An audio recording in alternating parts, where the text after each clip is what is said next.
Sejatinya itu harus dirasakan, harus dirasakan akan kidamnya Allah, akan bakonya Allah, akan mukhalafatul khawarisnya Allah. Sebab untuk merasakan itu dengan kita merasakan diri kita, dengan kita meyakini akan kudusnya kita, akan tahu akan kidamnya Allah, meyakini akan fananya kita akan tahu akan bakonya Allah, meyakini akan masalahnya kita bil awadis, kita akan ma'rifat akan mukhalafahnya Allah.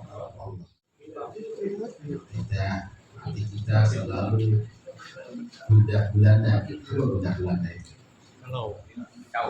Kacau.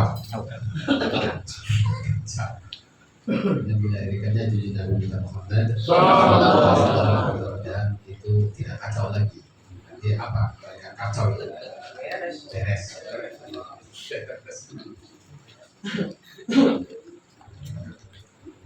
Dan akan kelahiran Nabi bulan ini ada sebagian yang sedih, ada yang sebagian yang senang, ada yang sebagian biasa-biasa saja. Kita ikut yang mana itu?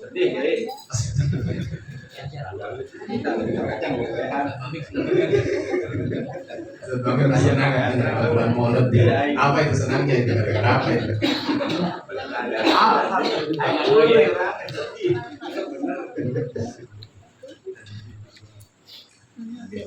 Hadirin rahimakumullah, ya, kita teruskan akan kajian kita yaitu sampai kepada masih sifat-sifat Allah yang wajib kita ketahui, yaitu sifat 20 disertai sifat mustahilnya 20.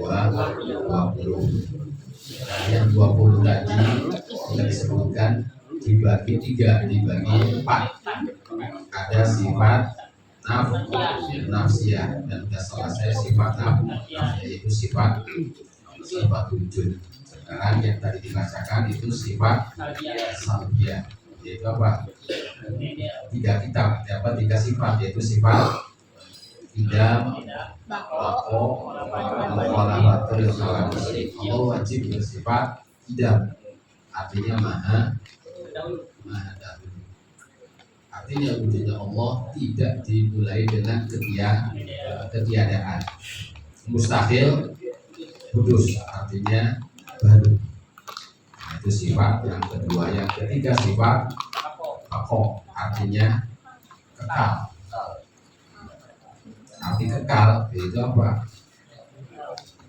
Artinya wujudnya Allah tidak bakal diakhiri dengan ketiadaan. Wujudnya Allah itu tidak bakal diakhiri dengan ketiadaan. Mustahil fana.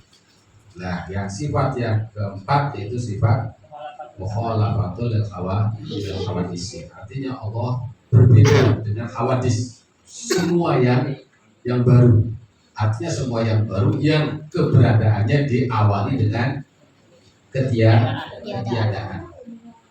Berbeda dalam semua sisi, baik dalam sisi dan sisi sifat, sisi apa, mustahil masalah.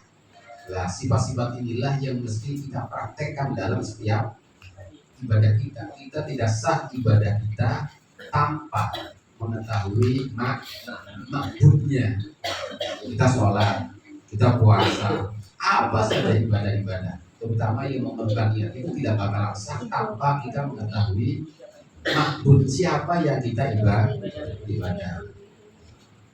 Yang bagaimana kita mengibadahi kepada makbud. Nah, makanya kualitas ibadah pun tergantung kemakrifatannya terhadap makbudnya. Sama-sama sholat, tapi karena kemarifatan makbudnya berbeda, maka sholat itu ya jadi berbeda kualitasnya.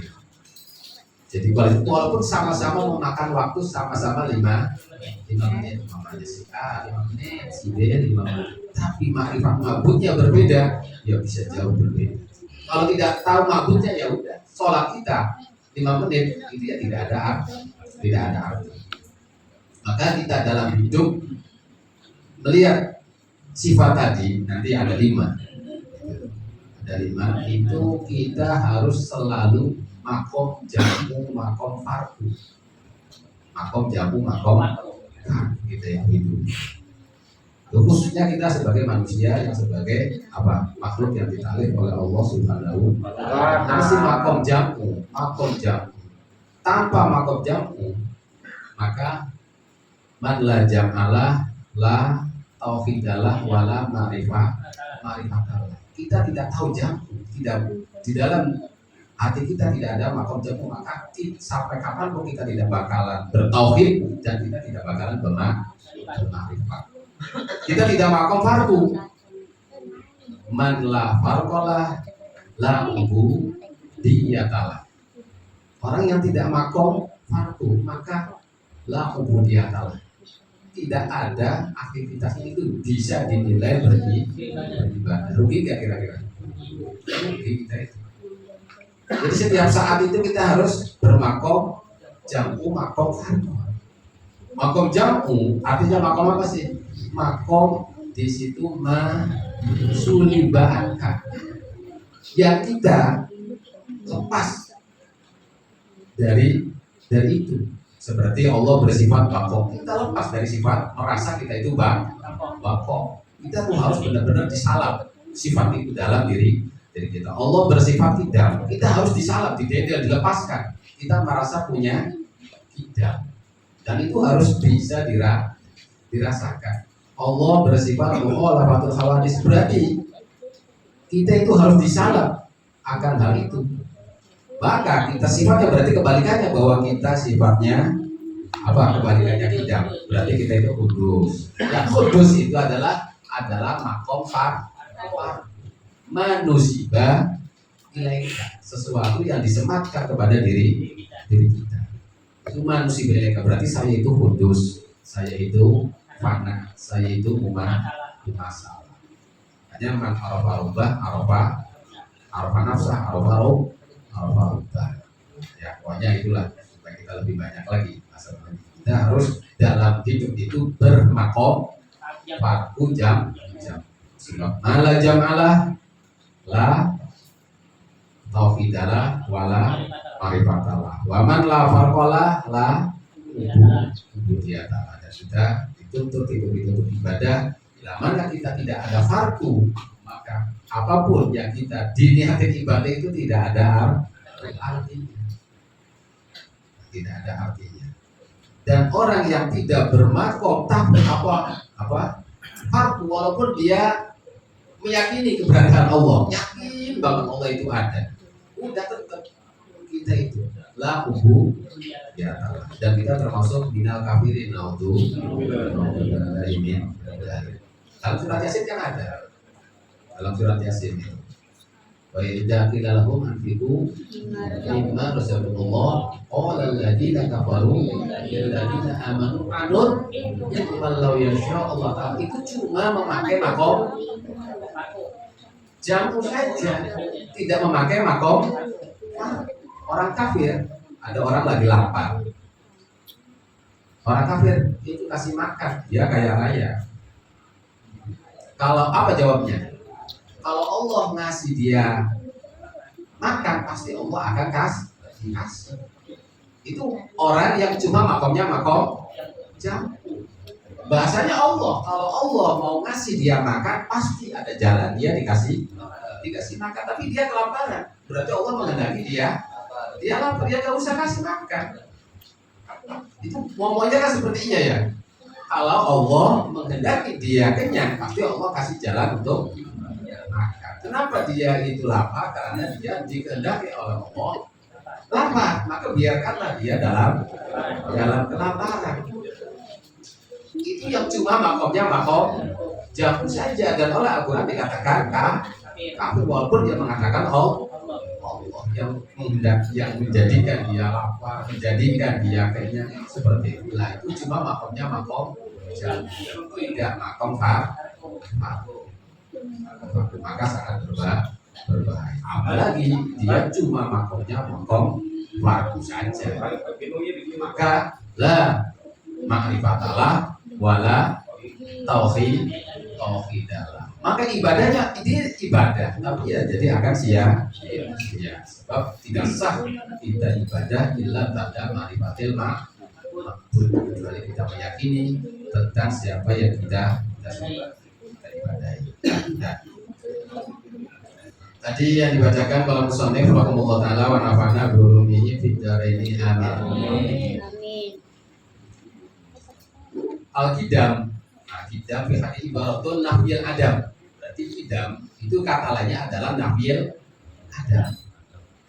Tidak adanya ketiadaan pada Allah. Sebenarnya sudah cukup dengan Allah wujud. Dengan Allah wujud berarti pasti otomatis Allah bersifat tidak bersifat itu otomatis sebenarnya otomatis. Kenapa otomatisnya? Alam berawal, alam berakhir. Nah, berakhirnya alam, berawalnya alam, berakhirnya pasti ada sesuatu yang ada. Nah, yang ada itu harus lebih dahulu dibanding adanya alam. Itu juga harus paling akhir dari akhirnya alam. Berarti ya Allah harus bersifat idam, harus bersifat Allah. Itu secara otomatis. Cuma kadang-kadang kita itu suka takut masalah tauhid. Tauhid itu karakteriskan untuk kita orang-orang awam. Takut terpeleset akhirnya oleh ulama begitu dijelaskan dengan sangat transparan, sangat jelas. Tidak ada kemungkinan ada pikiran yang itu. Nah, yang keempat, yang ketiga tadi arti daripada fana mustahil daripada atau nama lain adalah la awala liwujudi. Tidak ada awal wujudnya Allah itu nama sifat kita. Adamu tidak wujud. Keberadaan Allah tidak ada permulaannya. Nah, terus mustahilnya hudus artinya turun wujud.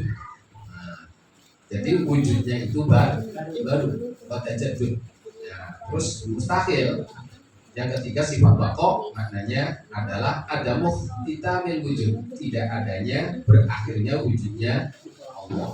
Nah, makna lain alladzi la akhira lihu wujudi, yang tidak berakhir akan wujudnya. Mustahil fana artinya fana turwil adam, itu barunya akan mengenai kepada Allah sifat-sifat adam. Yang terakhir yang tadi dibacakan yang keempat itu sifat mukhalafatul lil hawadis, berbeda dengan makhluk dalam dat, dalam sifat, dalam af'al. Maka fala yasihu ayyat tasifah bi ausofil hawadis. Allah tidak sah, tidak boleh bersifatan dengan sifat-sifatnya hawadis. Seperti apa? Mahyu, Allah berjalan.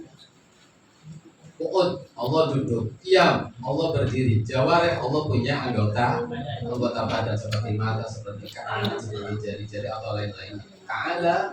Allah Ta'ala munazzahun al jawarih. Allah disucikan dari jawarih. Yadin, warijlin, wa udunin, wa famin, wa wiridalik. Jadi fakulu ma khatar bibalik, segala sesuatu yang terbesit dalam alam pikiran kita, hati kita, Allah bi khilafi dzalik. Fakulu ma khatar bibalik, Allah Ta'ala bi khilafi dzalik. Allah itu beda dengan yang ada dalam persidangan kita. Kenapa? Sebab apapun yang ada dalam pikiran kita itu adalah sesuatu yang baru, Makanya Abu Ishaq al-Isfirayini mengatakan untuk kita bertauhid dengan benar cukup kita pegang dua kata-kata, dua kalimat. Apa? Kulluma yatasawwaru fallahu ta'ala bi khilafi.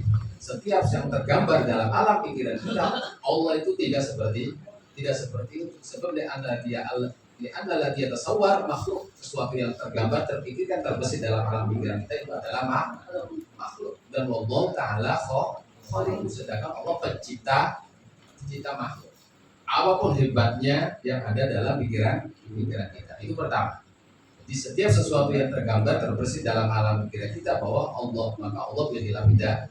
Apa yang ada dalam alam pikiran kita adalah makhluk, dan Allah adalah khaliqnya yang menciptakan yang ada dalam alam pikiran itu kalimat yang kedua. Yang ketiga, bahwa datu laisat musyabbaha bidatin. Allah dan Allah juga bersifat. Zatnya Allah beda dengan zatnya dat yang lainnya. Tidak menyerupai dengan dat yang lainnya.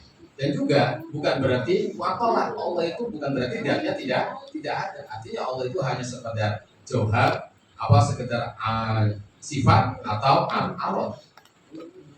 Maka cukup untuk itu kalau kita bisa memahami, yaitu ayat Allah lam walam yakul lahu kufuwan ahad. Tidak ada bagi Allah siapapun itu menyamai. Dan ayat ini fi ghayatil judah wa nihayatil ijaz. Ringkas padat. Walam yakul lahu kufuwan fi ghayatil judah. Sudah puncak dalam jud itu indah, bagusnya untuk mengungkapkan akan bahwa Allah itu berbeda dengan yang lainnya. Wa nihayatil ijaz, dan juga sudah sampai puncak dalam ringkasnya. Lah umpamanya kita kan banyak ya, yadullah fi aydihim, qalbul mu'min baina asabi'ir rahman, yadullah tangan Allah fawqa aydihim, itu ada ayat itu.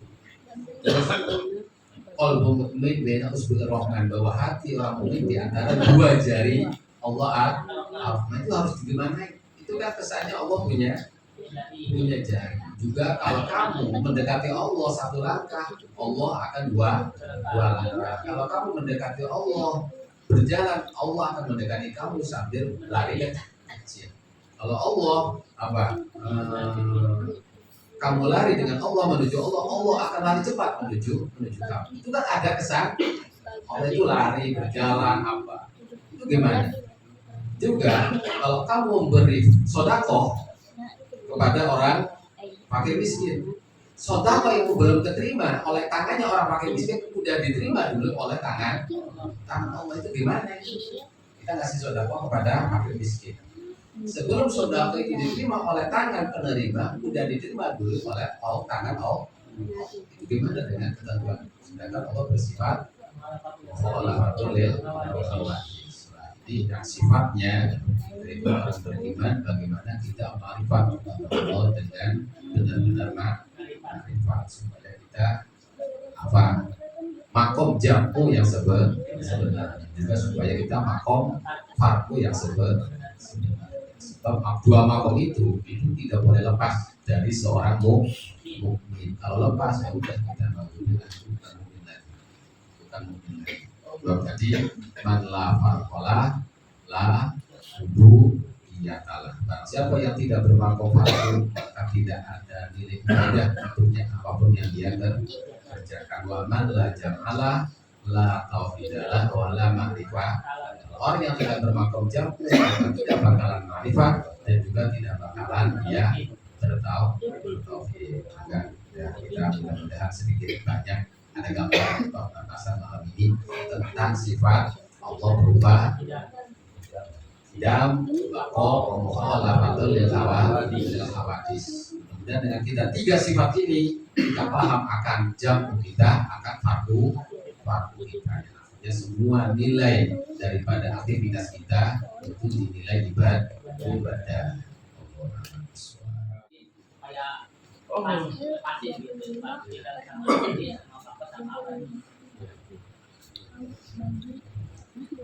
Kalau kidam itu berkaitannya dengan udah lewat.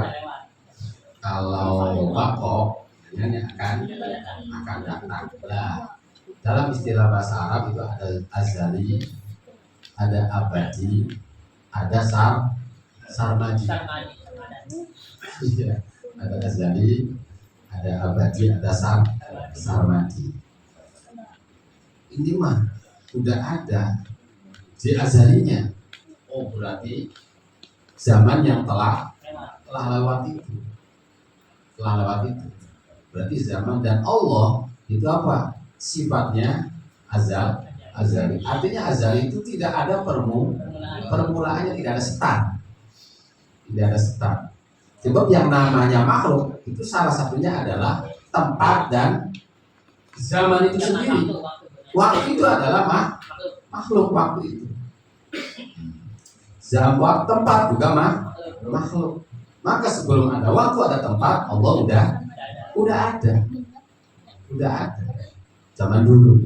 Artinya Allah itu maha dahulu, artinya tidak didahului oleh zaman, tidak didahului oleh zaman. Lah, yang telah lampau itu puncaknya adalah azali. Nah, yang akan datang Allah adalah maha bako. Artinya Allah itu abadi keberadaannya itu.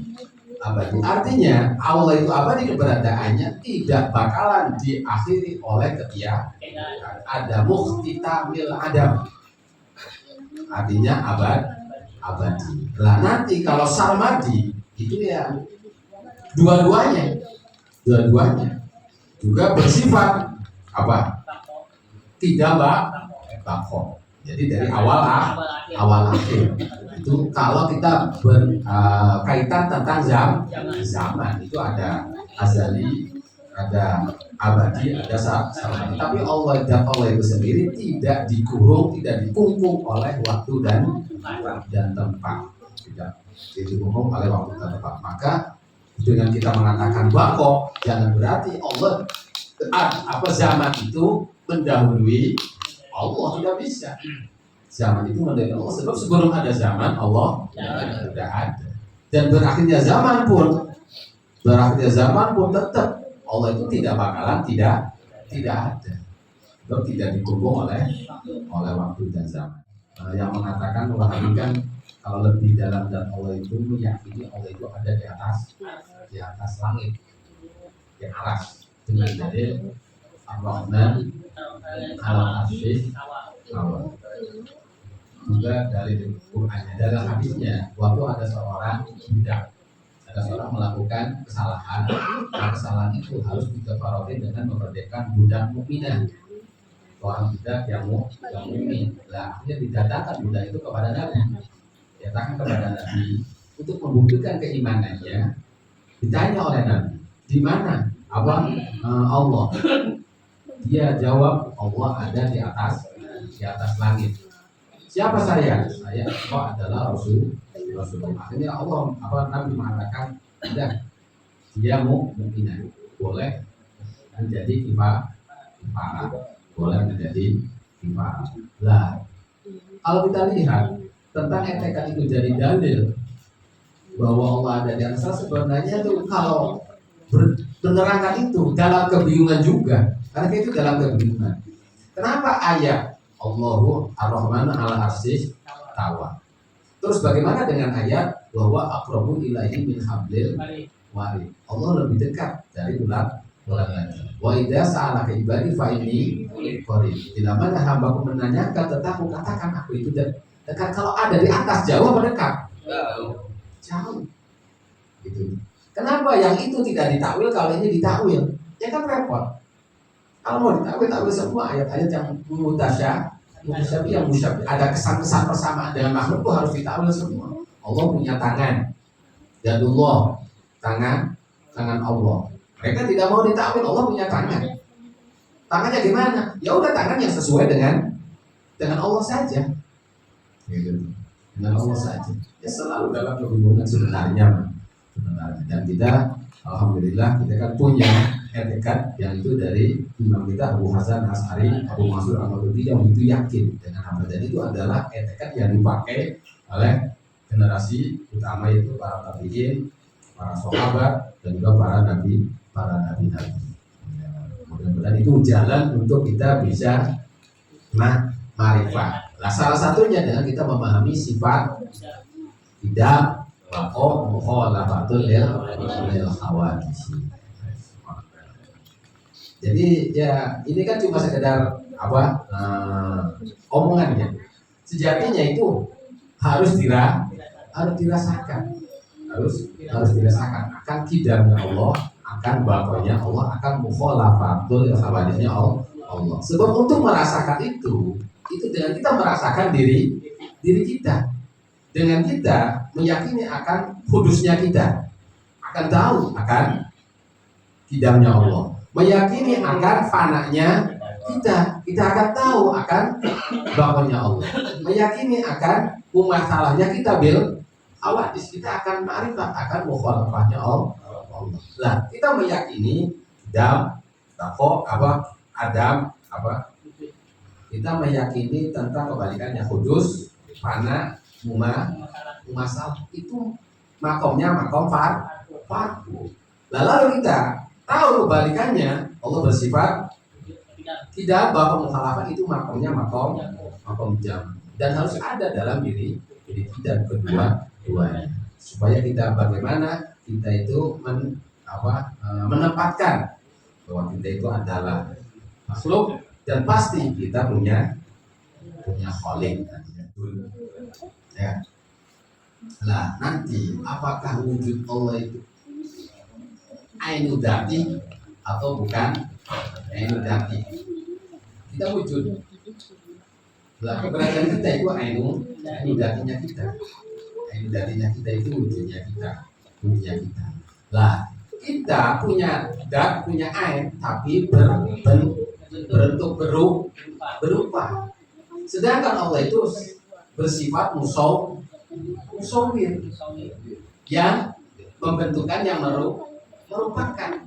Maka Allah itu tidak berupa, tidak berbentuk. Sebab Allah itu adalah al-musawwir.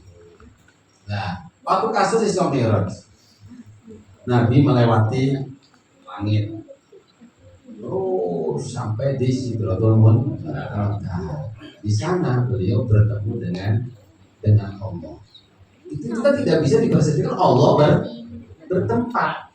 Nanti kita meninggal di akhirat, orang-orang yang masuk surga akan bertemu dengan Allah di surga. Apakah Allah di surga? Allah tidak bertempat, Allah tidak ada di surga. Allah tidak bertempat. Lah, artinya waktu Nabi di sana, kita di surga, itu terbuka hijab. Sebab sesuatu yang wujud itu adalah bisa dilihat. Tapi wujudnya Allah tidak sama dengan makhluk. Dalam arti gini, Allah bukan jirim, Allah bukan jisim, Allah bukan materi. Bukan materi. Apalagi wujudnya Allah. Makhluknya Allah saja yang kita rasakan selama ini angin. Mampu nggak kita melihat angin wujudnya seperti apa? Paling bisa dirasakan. Itu baru makhluk. Wujudnya angin itu kan paling bisa dirasakan. Wujudnya ucapan. Itu ucapan itu ada wujudnya. Kita tidak mampu melihat wujud ucapan itu. Yang kita mampu adalah cuma terdengar suara. Padahal ada wujudnya. Yang namanya ucapan itu, angin itu ada wujudnya. Sebab sifatnya materi makhluk ada wujudnya. Tapi kita udah tidak mampu untuk melihat wujud suara itu seperti apa sih. Wujud angin itu seperti apa sih? Cuma meyakini keberadaannya. Oh, dirasakan ada angin. Oh, diketahui ada suara. Walaupun kita tidak tahu wujud daripada suara itu sendiri. Apalagi wujudnya Allah. Maka sahabat Abu Bakar, alhamdulillah, segala puji bagi Allah yang mana wujudnya itu apa? Dengan kita tidak mampu untuk mengetahuinya. Wujudnya Allah itu dengan kita tidak mengetahuinya, itu bentuk rasa syukur kita. Terus yang itu lagi yang namanya wujudnya Allah, sebagaimana sesuatu yang wujud itu masing-masing ada alat untuk mendeteksi keberadaannya. Untuk suara mendeteksinya dengan apa? Dengan telinga. Untuk benda-benda dengan mata. Itu ada. Lah, untuk wujudnya Allah itu mendeteksinya dengan hati. Ada makhluk yang yukhlaq lil abad. Makhluk diciptakan untuk abadi. Ya, salah satunya adalah kita. Kita itu yukhlaqu lil abad. Diciptakan untuk abadi. Nah, kata diciptakan, kita diciptakan berarti kita keabadian tidak diawali dengan ketiadaan, berarti kudus. Keberadaan kita pun abadi itu ada penentu, yaitu Allah. Nanti ditemukan dalam qiyamuhu binafsi. Allah itu adalah tidak ada itu ya istilah mahal ilah mukhos. Lah kita abad itu karena ada mukhosis yang menentukan kita lil lil abad. Sampai kapan abadnya kita? Gitu tuh. Illa masya Allah. Masya Allah aja udah. Al-Qur'annya jawabnya seperti itu. Khalidina fiha ma damatis samawati wal ardu khalidina fiha ma damatis samawati illa masya Allah. Yang zat yang maha abadi hakiki. Sebab kita abadi, tetap kita itu tidak hakiki. Ditaksis ditentukan.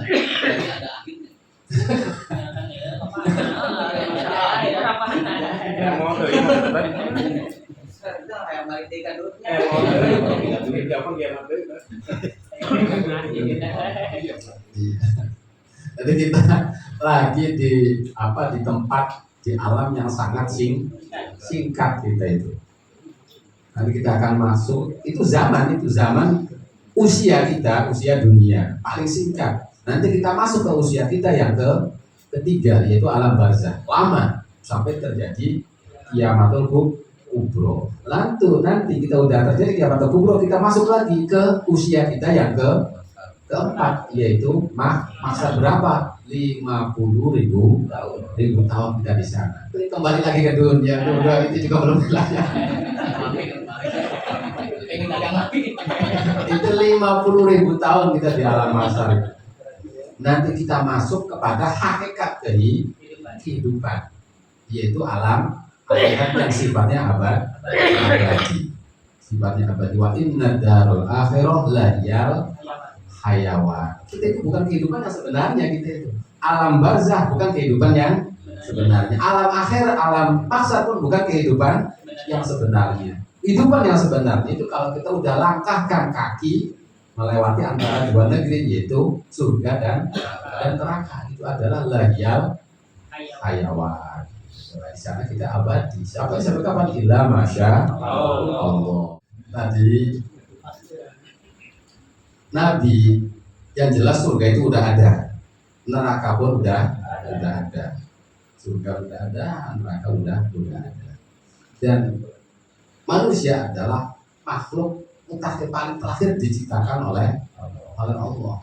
Nah, tentang khalifah fil ard itu bahasanya Abul Jan. Jadi dari bangsa jin, sisanya yaitu iblis itu. Jadi yang sebelum manusia Nabi Adam itu yang jadi khalifah fil ard itu adalah bangsa jin.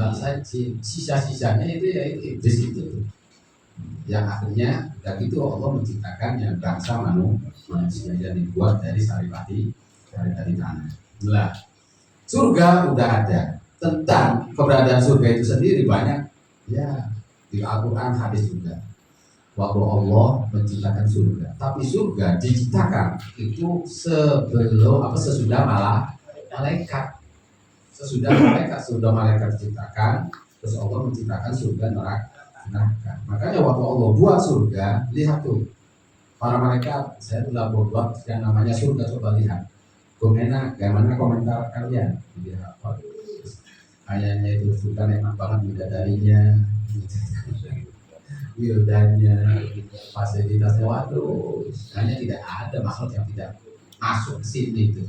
Kalau diperkirakan pasti akan masuk semua, tidak bakalan yang tidak tidak masuk. Akhirnya apa? Allah buat ini surga itu dengan makari, dengan sesuatu yang dibenci oleh nafsu. Dan mereka coba lihat tadi itu surga itu. Untuk masuk surga harus melawan. Wah, Allah kalau gini mah kayaknya nggak ada yang bisa masuk surga ini. Kayaknya tidak ada yang bisa masuk surga, sebab untuk melewati surga harus melawan hawa nafsu. Dan melawan hawa nafsu adalah ibadah. Makanya definisi ibadah fi'lun kalam ala khilafi hawa nafsi.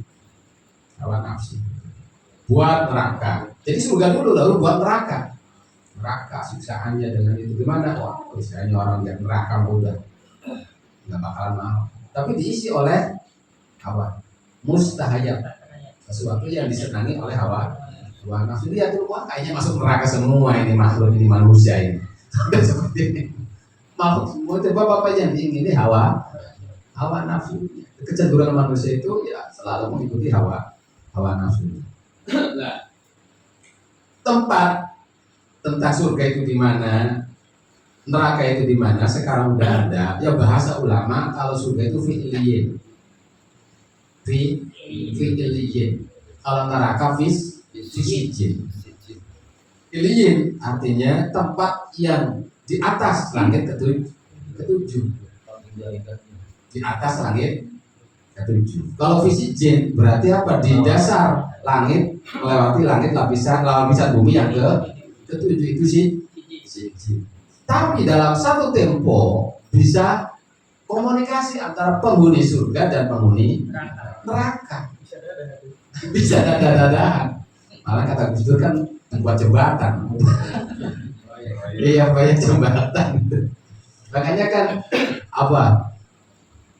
Di Al-Qur'annya mimma an afidu alaina mimma razaqakumullah. Itu bisa terlihat antara penghuni surga, penghuni an afidu alaina minal ma, wahai penghuni surga, coba sih ulungin saja itu air itu ke saya.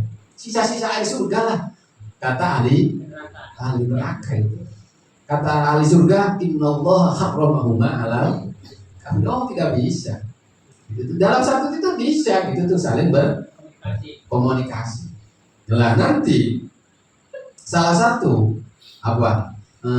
penyiksaan ahli neraka. Bagaimana ahli neraka itu dia di keadaan disiksa dan dia selalu bisa melihat ahli surga. Itu salah satu siksaan kan gitu. Kita dalam kesengsaraan melihat orang lain dalam kesenangan, itu menambah siksaan itu. Menambah siksaan itu. Kita lagi di sini dia mah enak-enak.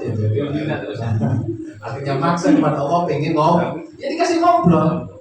Anafi itu alaina minarna au minarna au mimma razaqakumul Allah. Apa jawabannya? Allah harrama ala kafir. Walaupun jaraknya itu begitu jauhnya, itu fi'liyin surga itu, tapi neraka fisijin. Tapi kan Allah kan maha segalanya ya. Pengen ngobrol-ngobrol, pengen apa-apa gitu.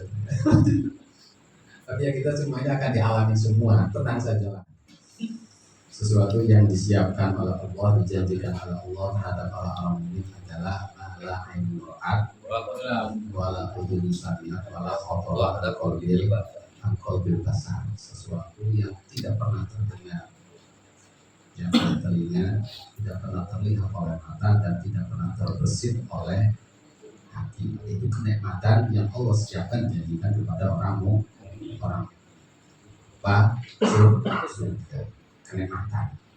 Begitupun masalah siksaan pun malah yu'adzibuhu ahad. Apa yang Allah akan siksa kepada hambanya tidak pernah terjadi siksaan di dunia. Kita kan ada siksaan yang sangat keji di dunia itu. Tapi Allah nanti akan menyiksa lebih dari yang pernah ada. Juga siksaan Allah tidak pernah terdengar oleh telinga, tidak pernah terlihat oleh mata, juga tidak pernah terbersihkan oleh pikiran. Itu betapa dahsyatnya siksaan Allah kepada orang-orang kafir. Sebanding surga ya seperti itu sifatnya, malah enurat wala udwala khatamul basyar, kenikmatannya. Siksaan pun seperti itu, malah enurat wala udwala khatamul basyar. Nah, untuk kita supaya selamat dari siksaan yang seperti itu, kita dapatkan kalimat seperti itu ya tadi, hidup harus kita bermakom dua makom farku, makom jam. Makom farku siapa diri kita, memahami diri kita, untuk apa kita itu diciptakan. Makom jamu siapa Tuhan kita, dan bagaimana kita berperilaku bertakhaluk terhadap Tuhan kita. Nah, makanya kita tidak makom farku, berarti dia tidak menyadari, tidak mengetahui dirinya sendiri. Maka la ubudiyah, tidak ada bernilai apapun yang kita lakukan itu ada nilai ibadah. Kita tidak bermakom jamu, maka kita la ma'rifata wala tauhidah. Jadi untuk kita dapatkan surga harus bermakom jamu. Satu saja ya udah, kita tidak bisa. Kalau kita untuk masuk neraka, ya udah, tidak dua-duanya, atau makom jamu saja atau makom farku saja. Ya terserah, itu pilihan kita. yang pasti ini udah mau setengah 10. Apalagi untuk bagaimana kita ke depan, apa kita itu dari jannah atau dari nar. Kita tidak tahu. Dan jelas walaupun kita itu singkat, tidak ada yang meninggal kecuali telah diperlihatkan dulu oleh Allah di mana rumah dia kembali. Makanya orang masuk surga gitu udah tahu dia seperti kita balik ke rumah kita. Jadi kita kamu masuk surga, mana rumah saya di surga? Enggak seperti itu. Seperti kita dibagi PTN gitu tuh, milih enggak? Kita udah otomatis ke rumah kita itu. Kapan kita tahunya? Sewaktu kita mau meninggal dunia. Sewaktu kita mau meninggal dunia tuh rumah kamu tuh. Nanti kalau kamu pulang ke situ aja ya, siap. Jadi momennya kita udah ke alam maksa, ke barzah, ke alam maksa, alam akhirat pulang. Ya udah seperti kita pulang ke rumah kita saat ini. Tidak bakalan tersesat, tidak bakalan ketukar. Wah kita salah ya rumahnya ya, ini rumah kamu. Tidak bisa di surga itu. Kita seperti pulang ke rumah kita. Dan kapan kita tahunya? Dikasih tahu tentang rumah kita itu sewaktu kita meninggal. Dan jangan sampai kita diperlihatkan oleh Allah rumah kita yang mengerikan itu ya. Ya udah itu saja. Ini juga masih permulaan itu. Sifat salibahnya masih 2 lagi. Itu dia mungkin nafsi dan wahdahnya. Dan itu wahdahnya adalah yang paling inti nantinya. Makanya kajian ini dikatakan ilmu tauhid sebab di situ ada sifat wahdahnya tauhid dan Allah. Cuma untuk kita mukhalafatul khawadis itu apa? Kita jangan sampai terjadi tasbih. Jangan sekali-kali kita mentasbihkan Allah. Itu yang pertama itu. Sebab apa? Yang berbahaya dalam etikat kita itu ada tasbih, ada tasrik. Dalam kita beribadah itu ada tasbih, ada tasbih. Kapan itu tasbih terjadi? Bila mana kita tidak memahami mukhalafatul khawadis. Kapan terjadi tasrik? Bila mana kita tidak memahami wahdahnya. Mudah-mudahan kita dalam beribadah jangan terjadi tasbih. Sebab kita sudah mengkaji kitab kaji sifat mukhalafatul. Salah satunya terjadi tasbih, yakini Allah bertempat. Meyakini Allah bertempat berarti dia telah mentasbihkan Allah. Allah dikurung oleh zaman berarti dia telah mentasbihkan Allah. Dan nanti akan sia-sia kita dalam beribadah. Sebab kita tidaklah ma'rifat. Kita sasar menuju alamat kita ibadah. Sebab ma'bud kita tidak seperti itu. Harus suci dari tasbih, harus suci dari tasbih. Enak ngomong ya. Jadi kita dipraktek di urusan hati. Bisa mengenal segala kekurangan ketilapan. Assalamualaikum warahmatullahi wabarakatuh.